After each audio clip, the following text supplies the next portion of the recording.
Hello, everyone, and welcome to the very first episode of Conversations with Paul, a space where real life and real stories meets informed opinion. We'll be touching on current events that impact our everyday realities, issues that matters to you, to your family, and to your future. Thank you so much for tuning in and joining me today. Today we're unpacking something that sparked a lot of controversy, online and offline. Statements that were made by Jamaica's Prime Minister about the island's declining birth rate and his suggestion that Jamaicans should consider having more children, including asking Jamaicans abroad to return home to have babies. But what does that mean? Why is it controversial? And what's really behind Jamaica's birth rate story? Let's dive in. Okay, so here are the facts. In 2000, Jamaica had around 56,000 live births annually. That number has dropped significantly to just about 31,000 births by 2021. And this is according to the Jamaica Observer. In terms of fertility, the average number of children a woman would have had in her lifetime, Jamaica has gone from well above the replacement levels to well below. In the 1970s, fertility was above 4 children per woman. And this is according to the Ministry of Health and Wellness Jamaica. By 2021, it hovered around 1.9, below the replacement value of 2.1 that's generally needed to sustain a country's population. And these numbers make sense. In the 1970s, women were easily having 6, 7, 8, 9 kids. Like, that was normal. My grandmother had 9 kids. So that was normal for them. But compared to now, the woman them are wise up. Not saying that the women back then weren't wise. I'm just saying things have changed dramatically. And this trend, fewer babies, later first births, and even smaller families, this is not just unique to Jamaica. It's everywhere. But here, it's dramatic and it's real. Okay, so according to our Prime Minister, Andrew Holness, he's mentioned that since 2018, Jamaica's birth rate has dropped by around 24%. He emphasized that the country needs growth just to maintain its population level. He has urged Jamaican overseas to consider returning home as a part of responding to the demographic situation, implicitly to settle in Jamaica and raise families here. In some clips circulating on social media, he's quoted saying that he encourages citizens who are responsible to have your children here in Jamaica, including the diaspora. It's important to note that as far as available reporting goes, this is not a law, and it's not something enforced by any legal mechanism. At this point, it's more of a public appeal, an appeal for policy engagement, but it's not compulsory in any way.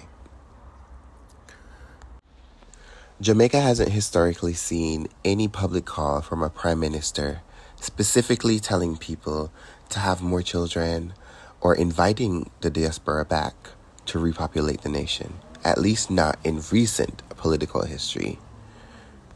Now, other governments globally, like France in the 20th centuries, have made policies to encourage births, often paired with financial support, childcare infrastructure, and housing incentives. All right, I'm going to say that one more time. Other governments globally, like France in the 20th centuries, have made policies to encourage births. These policies were often paired with financial support, childcare infrastructure, and housing incentives. But in Jamaica's case, The Prime Minister comments stand because they've come at a time when there's economic pressure, there's housing shortages, employment challenges. All of these are in the forefront of the minds of young Jamaicans. It sounds crazy to us to take up ourselves and go have pitney and we not have nowhere to live. That's wild. Why would we do that? How can the Prime Minister be encouraging people to have sex and have babies when we don't even have a place of our own? A lot of people still live with their parents. Like, be serious.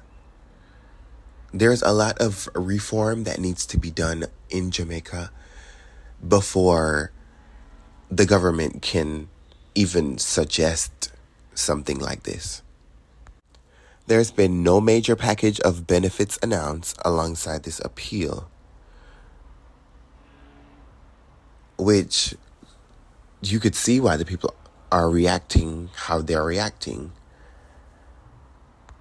So a lot of people in my generation, and even people younger than me, are saying it's not about the unwillingness to have kids.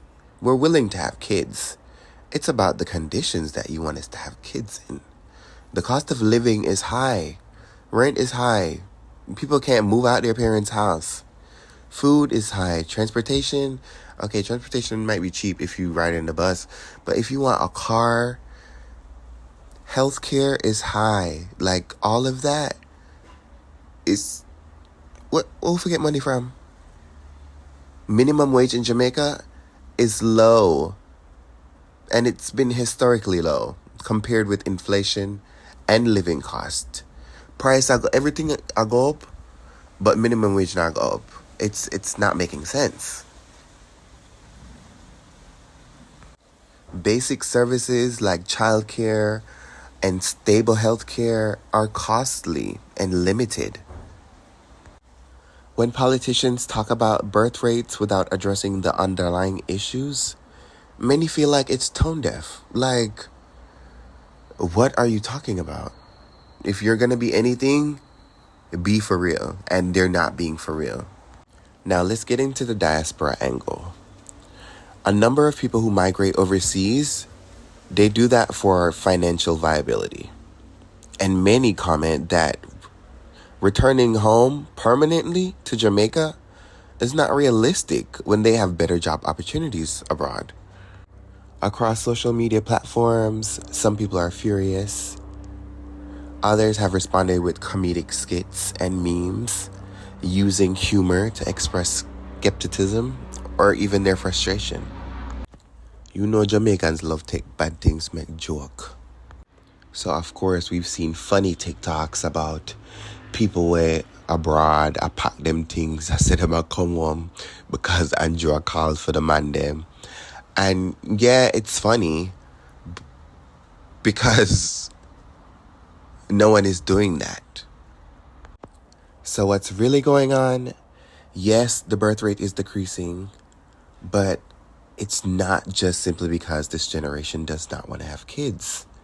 There are global patterns that show when people feel emotionally insecure, when people don't have stable housing, when people don't have good jobs, when people don't have access to health care, they tend to postpone or have fewer children. And that is just common sense.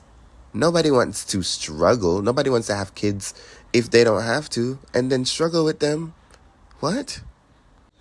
It literally said in The Observer that experts argue that addressing childcare affordability, housing policies, job opportunities, minimum wage reform, and community support system is more effective than the moral appeals to just have babies. But we don't need the expert to tell us this. The regular man on the streets can tell you this. And if they can do that, then the government should know what to do.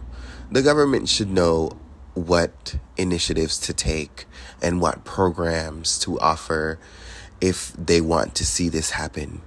in real life. So while the demographic trend is concerning and many policymakers want to address the long-term impact of fewer young people entering the workforce, it's also true that climate, culture, and economic pressures shape family planning decisions.